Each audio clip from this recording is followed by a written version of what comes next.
안녕하세요. 화상관제의 홍해필 변호사입니다. 오늘은 이제 부인권 세 번째 시간으로 위기부인에 대해서 알아보겠습니다. 부인권의 일반적 성립요건, 유해성, 부인성, 채무자의 행위, 법률행위 플러스 알파 네 가지 기억하시고요.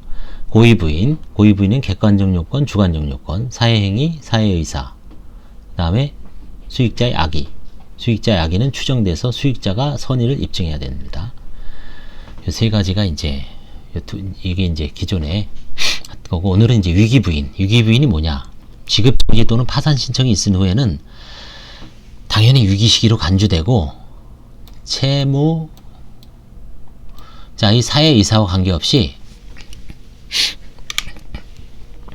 일정한 행위가 파산 채권자에게 유해한 것이 되어 부인이 대상이 됩니다.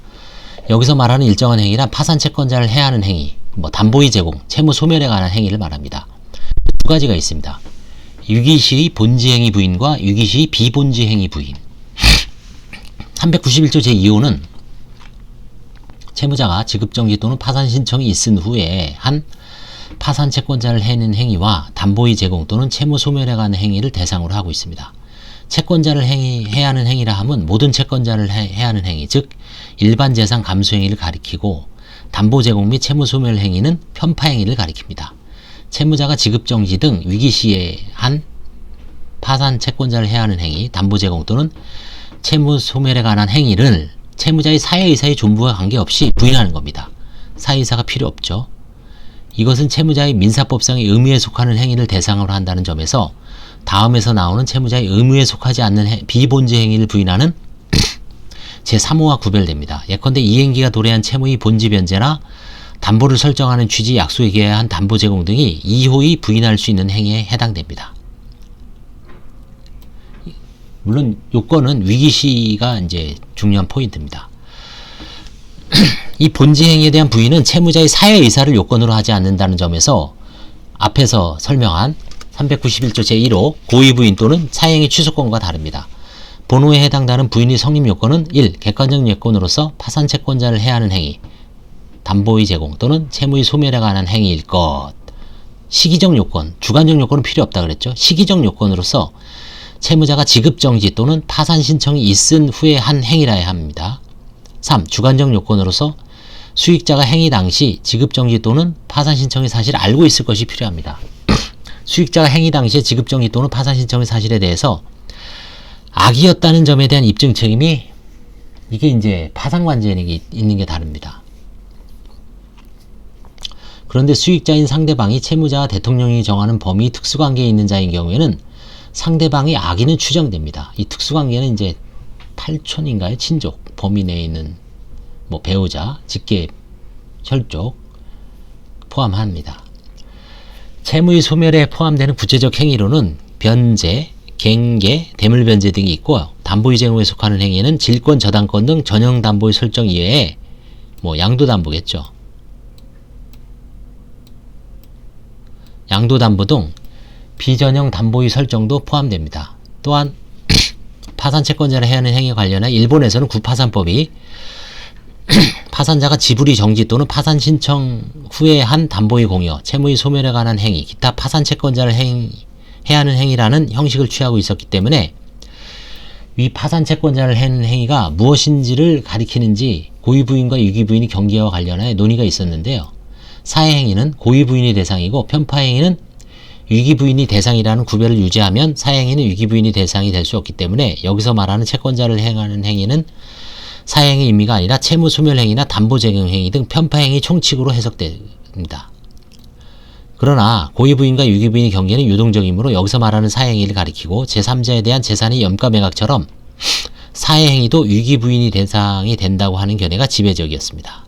요컨대 구파산법 하에서 일본은 편파행위도 고의부인이 인정된다고 하는 것이 판례 통설이었죠. 또한 사회행위에 관한 위기부인도 이를 인정하는 것이 통설이었습니다.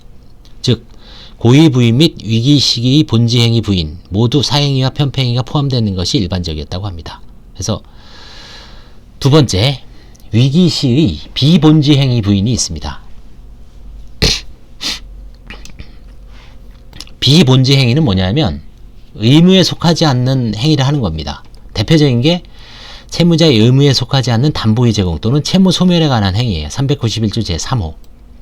지급정지나 파산 신청이 있은 후에 의 행위뿐만 아니라 그전 60일 이내에 한 담보의 제공 또는 채무 소멸에 관한 행위가 이 유형의 부인 대상에 해당됩니다.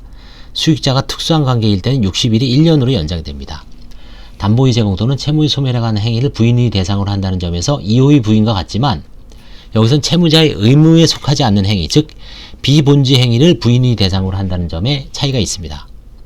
이 본호의 적용 대상이 되는 담보의 제공 또는 채무 소멸에 관한 행위는 행위 자체가 채무자의 의무에 속하지 않는 경우와 방법 또는 시기가 의무에 속하지 않는 경우로 나뉩니다. 예를 들어서 사전에 특약이 없음에도 불구하고 이제 위기 시에 담보를 제공하는 거죠.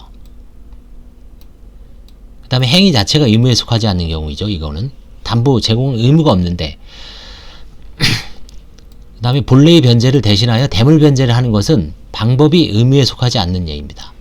대물 변제, 약속이 없었는데 대물 변제 해주는 거죠. 시기가 의무에 속하지 않는 예로는 기한 전에 변제를 하는 거죠. 아직 기한도 도래하지 않는데 기한 전에 그냥 변제를 하는 겁니다. 입증 책임과 관련하여 수익자 측에서 지급정지 등에 대한 선의를 입증하여야 합니다.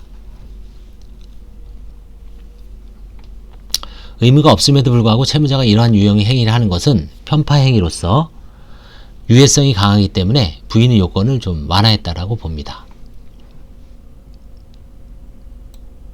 그래서 오늘은 위기시 부인 두 가지가 있죠. 의무가 있는 행위, 의무 있는 행위, 본지 행위, 본지 행위를 부인하는 거고요.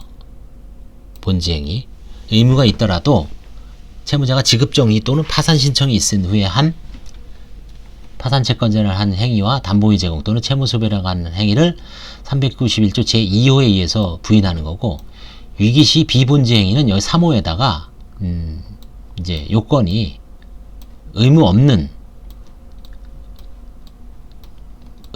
행위를 이제 부인하는 행위입니다. 비본지 행위, 의무에 속하지 않는 담보의 제공 또는 소멸에 관한 행위 구별을 하고 있습니다. 여기서는 기간이 확대됩니다. 60일 이내에 한 담보의 제공 또는 채무 소멸에 관한 행위가 이 유형의 부인 대상에 포함됩니다. 특수관계인일 땐 60일이 한 1년으로 연장됩니다. 그래서 이제 대표적인 게 일반인들 입장에서는 하는 게 뭐냐면, 내가 누구한테 돈을 꿔줬는데 예를 들어서 뭐 언제까지 담보를 제공하기로 한 약정이 있습니다. 이 약정에 따라서 한 거는 사전 특약이 있죠. 그런 경우에는 이거에 해당되지 않죠. 2호로 갈 수는 있지만 3호에는 해당되지 않습니다. 3호에는 그런 약정이나 특약이 없음에도 불구하고 위기시에 담보를 제공해 주는 거죠. 그게 이제 위기시 비본지 행위입니다. 그래서 위기시, 오늘은 일단 위기시의 위기부인에 대해서 한번 살펴봤습니다. 위기부인에는 두 가지가 있다. 위기시 본지행위 부인, 위기시 비본지행위 부인. 이게 사실 위기시 본지 비본지 행위가 개인 파산에서 특별하게 문제되는 경우는 드뭅니다. 매우 드물기 때문에, 주로 고위 부인이기 때문에 위기시의 이거는 아마 법인 같은 경우에는 좀 문제가 될 수가 있을 겁니다. 감사합니다.